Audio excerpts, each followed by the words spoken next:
সকালের নাস্তা, দুপুরের খাবার কোনো কিছুর অভাব না থাকলেও কাজের কিন্তু কোনো কমতি ছিল না। হ্যালো এভরিওয়ান, কেমন আছেন সবাই? আমি রুম্পা আছি আপনাদের সাথে পুরো ভিডিও জুড়ে। আশা করছি আপনারা সবাই থাকবেন আমার সাথে পুরো ভিডিও জুড়ে।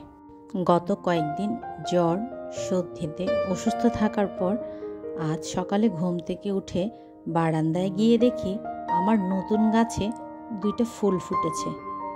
আমি আগেও একবার এই জবা ফুলের গাছটা এনে লাগিয়েছিলাম নার্সারি থেকে, কিন্তু বাঁচেনি, বেশি দিন মারা গিয়েছিল। এইবার এটাতে ফুল ফুটলো। তারপর সকালবেলা একটু উষ্ণ গরম পানি খেয়ে চলে গেলাম একটু মর্নিং ওয়াকে। গত 2 মাস যাবৎ আমার ডেলি রুটিনটা একদম এলোমেলো হয়ে গিয়েছিল। আমি আবার আমার ডেলি রুটিনে আস্তে আস্তে ফেরত আসছি। যেই দিন সকালে মর্নিং ওয়াকে যেতে পারি না, সেই দিন চেষ্টা করি অন্তত বিকালে হলেও 40 মিনিট যাতে আমি বাইরে থেকে একটু হেঁটে আসতে পারি। সকালে আসার সময় অল্প সবজি বাজার করে নিয়ে আসলাম। তারপর বাইরে থেকে এসে ফ্রেশ হয়ে নাস্তার প্রস্তুতি নিচ্ছি।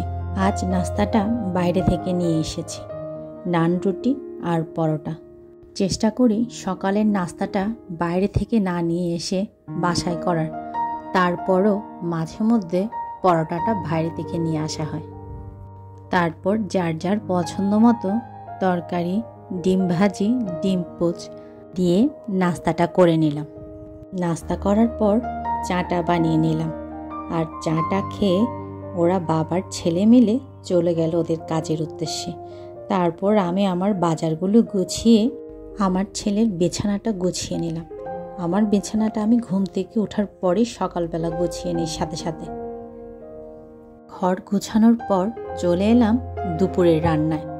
আজ রান্না করব একটা সবজি, মাংস আর আমড়া।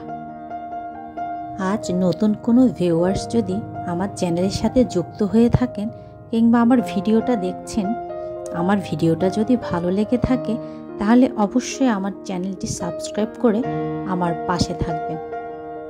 আমার সবজিটা কষানো হয়ে গেছে। এবার আমি ঝোলটা দিয়ে অন্য চুলায় সবজিটা বসিয়ে দেব। আমার কাছে রান্নাটাও একটা শিল্প। আর আমার হাজব্যান্ডের চাকরির সুবাদে অনেক ডিস্ট্রিক্টের মানুষের সাথে আমার থাকা হয়েছে, অনেক রকম রান্নাও শিখেছি। আর একটা সময় ছিল তখন এই রান্না বান্নার কিছুই জানতাম না, কিছুই বুঝতাম না।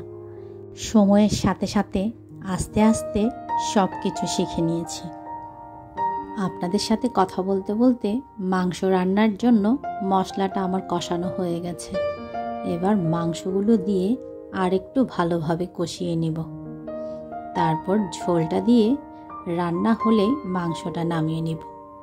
আজ আমড়া রান্না করব। আমড়া রান্না করার জন্য আমড়াগুলো প্রথমে আমি একটু ভাপিয়ে নিয়েছি। এই আমড়া রান্নাটা সাদা ভাত, খিচুড়ি, পোলাও সাথে খেতেও খুব ভালো লাগে। যেহেতু কয়েকদিন যাবৎ আমি আর আমার ছেলের জ্বর সর্দি কাশিতে ভুগছিলাম, জ্বরটা সেরে যাওয়ার পর মুখে কোনো কিছু খেতে তেমন ভালো লাগছিল না। তাই ভাবলাম আজ একটু আমড়া রান্না করি। এখানে আমি 6-7টার মতো আমড়া নিয়েছি। আমড়াগুলো তো আমি আগেই ভাপিয়ে নিয়েছি। তারপর ফ্রাই প্যানে পরিমাণ মতো তেল দিয়ে রসুনগুলো হালকা ভেজে ওর মধ্যে আমড়া দিয়ে অল্প কিছু মশলা দিয়ে ভালোভাবে কষিয়ে একটু পানি দিয়ে আমড়া সিদ্ধ করে নিয়েছি। আমড়াটা সিদ্ধ হলেই নামিয়ে নিলাম আমড়া রান্নাটা। গরম গরম ভাতের সাথে খেতে কিন্তু খুব ভালো লেগেছে আমড়া রান্নাটা।